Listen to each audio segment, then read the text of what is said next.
Thank you, Mr. Alexander. Mr. Womack, thanks for your patience down there. Thank you. Happy birthday, happy anniversary, and my compliments to the Secretary for his comments this morning at the ARPA-E Energy Summit. I thought your comments, I found them to be enlightening and well-attended event, by the way, and my compliments to Arun Mujumdar, who's hosting the event. I want to stay on the natural gas subject for just a moment. I'm troubled by the fact that when you look at the budget numbers, a little over $2 billion in renewable energy request, and if I'm reading the numbers correctly, we're looking at just a few $million on the subject of natural gas, and as was indicated in that previous round of questioning, that money is dedicated, I think, to, if I heard correctly, to determining whether or not you said it's got promise, but to make sure that we're not doing something environmentally. So, can you help me? I know those numbers. That's a wide range, and the numbers from the information agency suggest that natural gas use by 2035 will be equal to all the renewables put together, so those numbers just don't seem to match up to me. Help me out with that. Sure. If you look, let's bring in all of energy, including our transportation energy, and if you consider which is roughly 38% or so of our energy, and how much the United States spends on either oil created domestically, produced domestically, oil produced and imported, that's probably, my guess would be something on the order of $100 billion a year. And our energy budget is not commensurate to how much we spend on oil, because oil is a very mature technology. It's going very well. The budgets we would spend on oil would be having to do with helping improve safety and helping improve technologies regarding for example, deep water drilling. So one shouldn't really look at the budget in relation to what we are spending as a country, but and this is how we try to make these decisions, we try to invest in areas which are younger, earlier technologies. We are investing, for example, a small amount of money, but a very important amount of money in seeing whether methane hydrates can be developed. Again, because industry hasn't really decided whether this is going to be something. So it's exactly what the department did in the late 70s and 80s.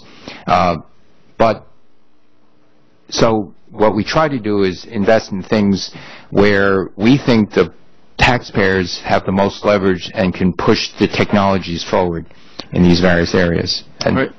Speaking of leveraging, we got kind of a chicken and an egg. I don't want to go to natural gas as a mobility fuel now.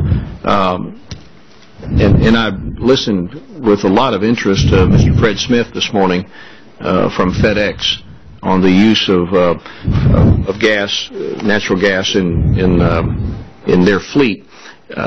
There seems to, and in my district, with the Arkoma Basin, the Fayetteville Shale, and with the gas plays that are happening throughout our country, there seems to be growing demand for compressed natural gas as a mobility fuel.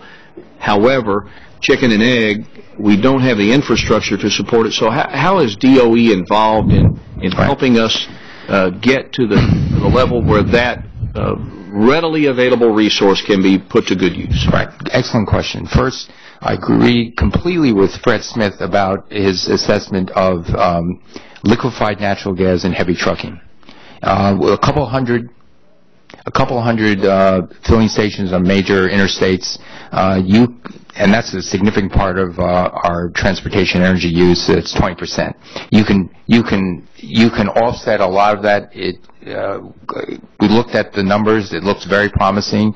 Payback periods, something on the order of 3-4 years for an investment in a more expensive truck. The filling stations, the private sector is getting behind and investing hundreds of millions of dollars. So the heavy trucking, very few filling stations, we think this is a great way to diversify our energy supply. When you go to delivery vans and when you go to personal vehicles, different, because you can't have selected, every 200 miles on an interstate. You need a lot more.